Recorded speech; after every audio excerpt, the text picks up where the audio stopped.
Camaraderie and brotherhood. The ties between China and Vietnam are moving onto the fast track. Vietnam's top leader To Lam is in China for a three-day state visit, his first official trip abroad since becoming General Secretary of the Communist Party of Vietnam Central Committee earlier this month. Before heading to Beijing, the Vietnamese president started his tour on Sunday in South China's Guangzhou, where he visited landmarks of Vietnamese revolutionary history, including a key site linked to late leader Ho Chi Minh. Lam reiterated in Guangzhou that when it comes to foreign policy, China is always the top priority. The visit, at the invitation of his Chinese counterpart Xi Jinping, underscores the importance both sides attach to bilateral relations. So why does Vietnam consider China as the top priority? What may come out of the visit? And how will China and Vietnam bring the train of traditional friendship onto the fast track? Welcome to a special edition of The Point with me, Liu Xin, coming to you live from Beijing.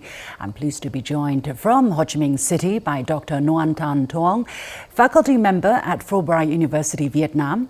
From Shanghai by Wen Yao, professor of the Institute of International Studies and deputy director of the Center for China's Relations with Neighboring Countries at Fudan University. Professor Vu Minh Quang, associate professor at Lee Kuan Yew School of Public Policy at the National University of Singapore. And here in the studio by Victor Gao, chair professor at Suzhou University. Gentlemen, welcome to The Point. So one of the quotes that have come out of this visit, which have caught the attention of people here in China, is when President and General Secretary To Lam said in Guangzhou that China, and I quote, is always the top priority in Vietnam's foreign policy. Dr. Nguyen, help us understand why Mr. Lam is putting on so much emphasis on the importance of China. And is this something new, or is this a continuation of his predecessor's stance? Hello, Ms. Liu. I think it's just the continuation of the tradition of the bilateral relationship between the two countries.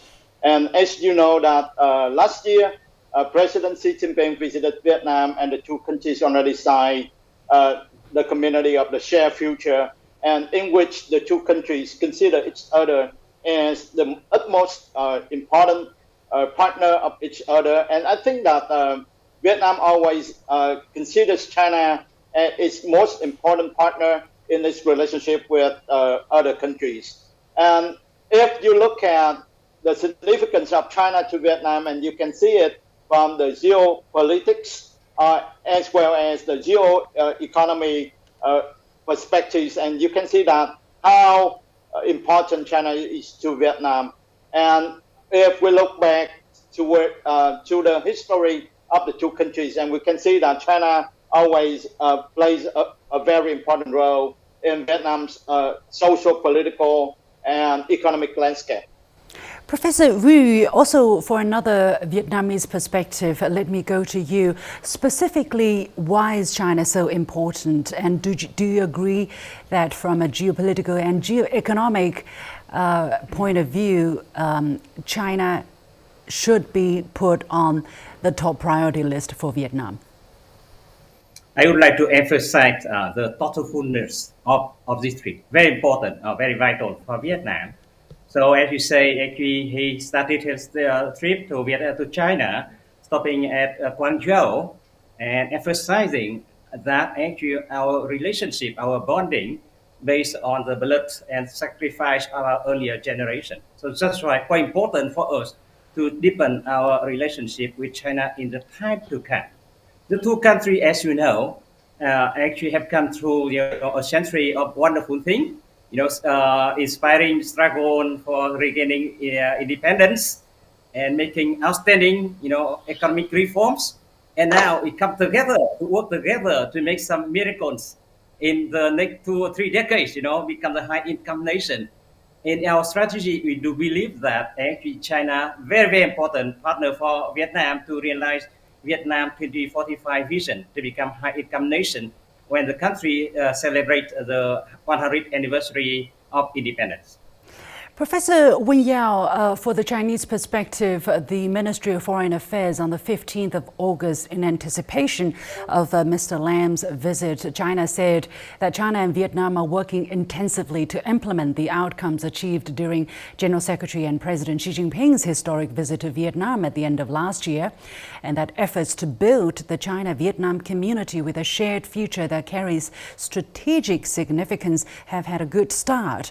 The statement goes on to say, through this visit of Mr. Lam, China looks forward to carrying forward traditional friendship, deepening the building of the China-Vietnam community with a shared future, and working with Vietnam to achieve success in our respective socialist paths towards modernization with distinctive characteristics, jointly advance the global socialist cause and contribute to regional and global peace, stability, and development.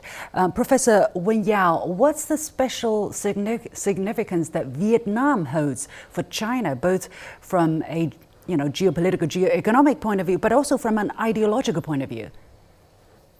Yes, I think the so-called four good relationships between Vietnam and China summarizes why Vietnam is so important strategically, politically, economically to China. The four good relationships are, number one, good neighbors. Vietnam and China share long borders, and we see very vibrant interactions between peoples across borders. There are vibrant cross-border trade, and so it's very important geographically to retain very amicable relationship between the two societies. The second good is good friends. China and Vietnam have been forging very good people-to-people, inter-societal exchanges. We have exchanges of experts, exchange of students, tourists, investors. So that has built a very strong friendship for the both countries. Third, China and Vietnam are good comrades. So the first stop for President Lam is in Guangzhou. He paid tribute to the martyr Phan Hong Thai, and also he visited the historical relic of the Vietnamese Revolutionary Youth Association, which was founded by Ho Chi Minh. So it means that China's and Vietnam's comradeship goes way back. They share the same legacy of communist revolution, and now they're on their way to building socialist modernization. And this is very important, as stated in a joint statement last year between China and Vietnam. They seek both sides agree to bring into full potential the special role of the party channel, because both communist parties are keen on keeping a very amicable relationship and making use of the high-level meeting mechanisms of the two parties. There are extensive exchanges between the senior officials of both countries' government officials, but also party cadres. So that says something about the comradeship between China and Vietnam. And finally, China and Vietnam are good partners. We are very good partners in international arena. We seek to forge better coordination in multinational institutions. And also, China and Vietnam are great partners in terms of trade.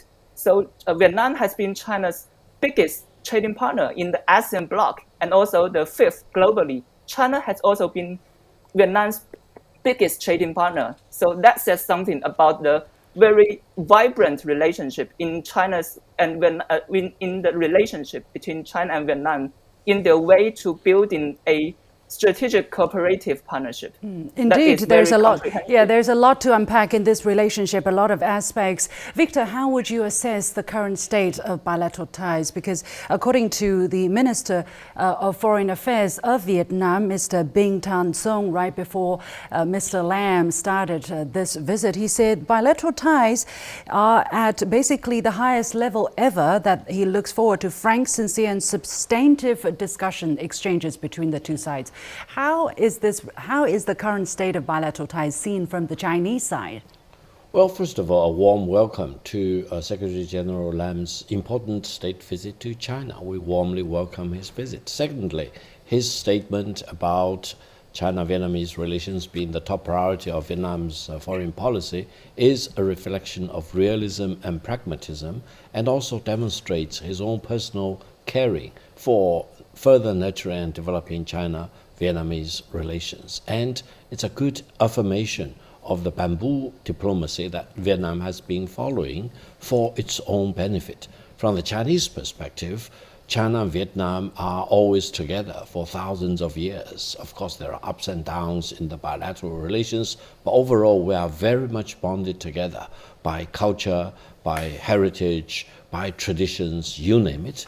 And I think right now, both China and Vietnam are faced with very similar challenges because we want to maintain peace and stability. We want to promote economic development.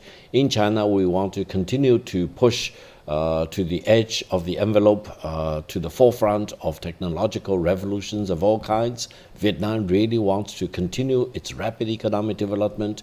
And without peace and stability between China and Vietnam, both countries will suffer, and Vietnam probably will find it much more difficult to achieve its very important economic ambitions and aspirations. Therefore, it makes absolute sense for both China and Vietnam to look at each other as equal and to deal with each other with respect and caring so that both will benefit from closer cooperation. And for our global audience, when I look at China and Vietnam, it's like looking at the United States and Canada, because these two pairs of countries have no reason to be antagonistic against each other and have all the reasons to deal with each other as equals and looking for a maximum mutual cooperation. Well, there are differences between the two countries, and let's face it, we have had the maritime disputes, which are continuing to cause some notes of disagreements or let's say the opposite of harmony in this relationship. And yet it seems that that has not prevented the two countries from seeing the big picture of their relationship. Dr. Nguyen, what is your understanding of how leadership from both countries, or at least the leadership from Vietnam, is eyeing to approach their differences, for instance, in terms of maritime issues, with the Chinese counterparts so that the overall relationship is not disrupted? I think that the Vietnamese leaders also realize that they will not let the maritime disputes undermine the whole picture of the bilateral relationship between Vietnam and China. In Vietnam's foreign policy, we have the concepts of a partner and object of struggle. When dealing with one country, and we always consider one country in two aspects, as a partner and as an object of struggle. And with China, the same thing, that Vietnamese leaders think that we consider China as the top partner, and we shouldn't let other things interfere into the good bilateral relationship. And I think that with the maritime disputes, the leaders from both Vietnam and China realize that they can deal with the maritime disputes bilaterally and in a friendly manner. And that will contribute to the better relationship between the two countries. So let's focus on the practical side of this relationship, as practical cooperation is one of the 6 overall goals raised by President Xi during his historic visit to Vietnam. And this time, obviously, the two sides are trying to implement, to follow up on the outcomes. Dr. Nguyen, let me stay with you here. What is your understanding of the top expectation in terms of practical cooperation that President Lam is eyeing to take back home with him? I think that the top priority that he wants to bring with him to China is that the political trust. When you look at the members of the delegation as well as his statements, and we can see that he wants to emphasize the political trust that the Vietnamese leaders want to put in China. And that's what the Vietnamese leaders want to show to China, and why he picks China as the first country that he wants to pay the visit when after he's elected to be the General Secretary. Okay. Professor Vu, what is your view? What do you think is the highest outcome of this visit in terms of Mr. Lam? Is it political trust, or is it some practical projects, as some media are speculating? Excellent question. I think actually the highest outcome here is our shared vision to become prosperous together in the next 2-3 decades. And here's actually a lot of issue for us to address, to confront, sincerely. So here I see some key things for the two leaders to discuss openly and honestly. The first one, definitely, the two sides must be very sincere about what we do together, rather than just try to sacrifice something for other things. No, here no trade-off. Here is very clear journey for us to come together towards the future, and we have a lot of wisdom to see what we should do to showcase the world that we are wonderful brothers, friends, and partners, to showcase to the world that actually can be peace here in Asia and can prosper together and building the new world order. So here I really have a dream that one day, Vietnam and China can share our experience with all the world, especially African country. I teach a policy maker from Africa, actually really keen to learn from China and Vietnam, because we sacrifice a lot during the war, and we also get stuck in the outdated ideology, and now we open up and join the world and do the work much better. So definitely you have a lot of valuable things to share with the world as well. So I really like Victor actually a comparison between Vietnam, China with Canada and the US. That's a wonderful vision. We have to do our best together.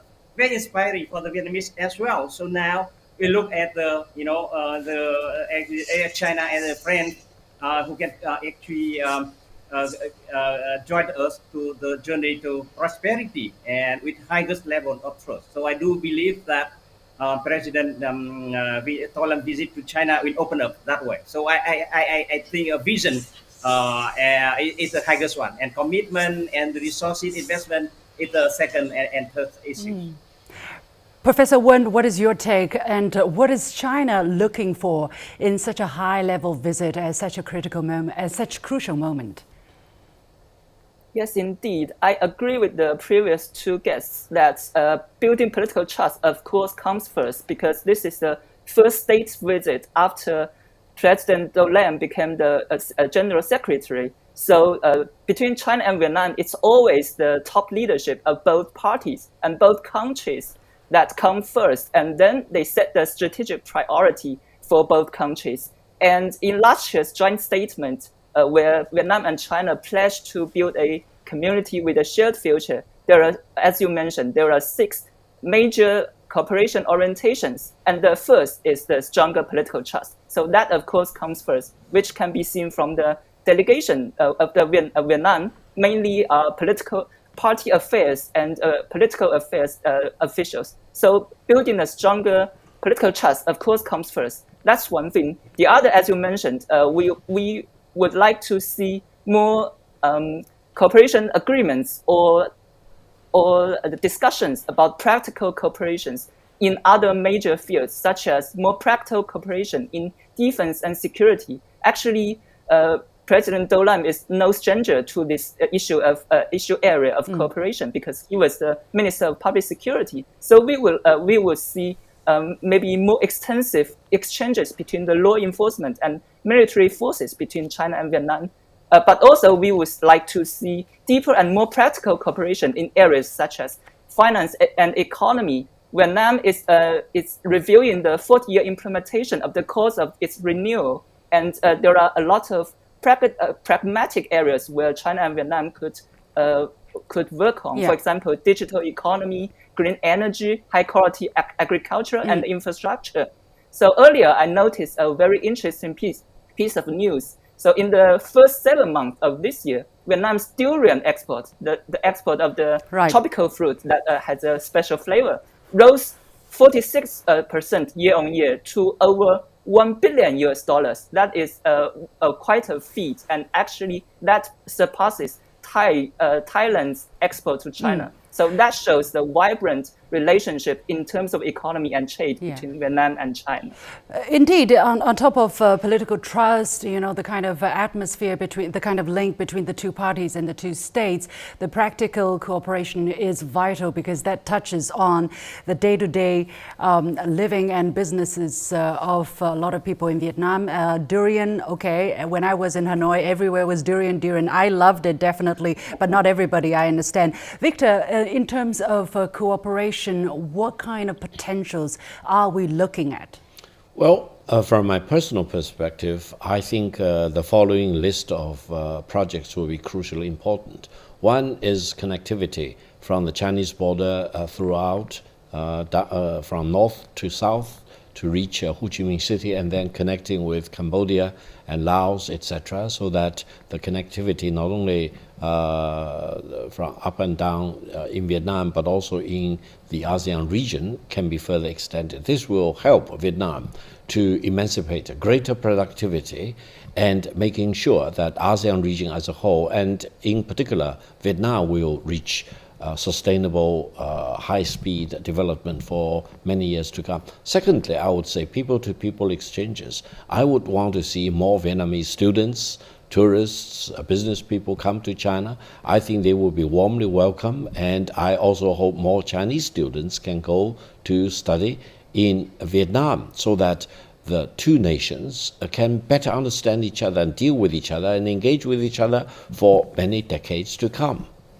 Well, good news. As far as I understand, the number of Vietnamese students studying in China already reached or rebounded to pre-pandemic levels. And when we're looking at freight transport between the two countries, 6,850 containers were transported on the China-Vietnam railway link for freight services. That's a 16-fold increase. And trade between the two sides also rose by 25% for the first 7 months of this year. But Dr. Nguyen, let me ask you this question. While I was in Vietnam at the end of July, actually that I was on holiday, but it just so happened that the American Secretary of State Antony Blinken was also visiting Hanoi, and that was a very critical period of time. How is Vietnam balancing its relationship with different major countries, let's say with the United States, with China, with Russia, especially with the United States, now that there is this rivalry that the US is seeing in China? So you can see that Vietnam's ambition is to become a modernized and industrialized country by 2045. And I think that by keeping the good relationship with both China and the US is contributing to fulfilling the wish of the Vietnamese leaders and Vietnamese people. I think that with bamboo diplomacy, we try to balance between red powers like China and the US. I think that the red powers also show their appreciation or their Vietnam's importance in a global landscape.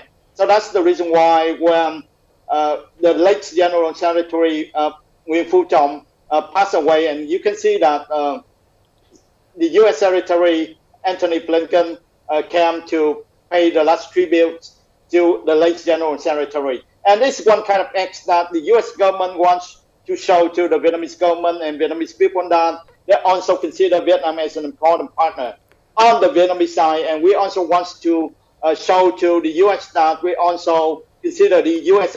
very important to Vietnam's security, peace, and prosperity in the future. But we consider China to some extent as more important in, because we share a lot of things together in common. In terms of ASEAN, as I said, Vietnam is the biggest trading partner with China in terms of ASEAN. How, Professor Wen, how is a better relationship between China and Vietnam going to impact China's relationship with ASEAN in general? Yes, it's always in China's interest to uphold ASEAN centrality. That means that to place ASEAN at the center of the regional architecture, security architecture, economic architecture, political architecture. So a better relationship between China and Vietnam would, of course, create more opportunities for China and ASEAN to further and deepen their cooperation. And one of the 6 major orientations set forth in the joint statement last year is to better management and settlement of differences, because as we all know, maritime differences are still one obstacle for ASEAN countries to come together in terms of a lot of issues that many countries, even external to the region, are interested in. So a better management of the differences between China and Vietnam would also create more energy to the further deepening relationship between China and ASEAN. Professor Vu, let me go to you. How do you look at the challenge that Vietnam may be facing in terms of balancing its relationship between the United States and its relationship vis-a-vis China? Do you think Vietnam may have to be forced to be taking sides by the United States, because China is not giving this kind of pressure? I think actually the 21st century is Asia century for sure, characterized by wisdom, commitment to build the future, and friendship. So definitely, that actually should be the guidance of our collaboration. And the US also should admire actually collaboration between China and Vietnam if these two countries, the two leaders, actually really sincere and discard to build the future, to create a much better world for the future, including the US. US should be a very important partner and player driving the prosperity for Asia. So definitely, so all of us have to change the mindset and to be ready for the 21st century. And I see the relationship between China and Vietnam will showcase, will demonstrate what actually the world can work together to build the future for the planet and for the mankind, rather than just for individual country. This day we talk a lot about value creation. It means we have to go beyond efficiency, short-term benefit, to think about effectiveness. It means the benefits of the whole ecosystem and our future generation. So Vietnam and Singapore and China actually can showcase that we are very responsible, player in the international community. And I do believe that the US will support Vietnam this way. And in actually the strategy of Vietnam, we want to strengthen our relationship with China, to strengthen our relationship with the US rather than each side. Victor, finally, 1 minute, please, because there is a very long history of interaction between China and Vietnam, a lot of commonality in their cultural roots. What else do you think would be helpful for people from China and Vietnam to better understand each other? Well, more exchanges. As I mentioned, more exchanges of students, tourists, businesses, for example. This definitely will help. And then China-Vietnamese cooperation in international arena, especially as one panelist just now mentioned, in Africa, in Latin America, etc.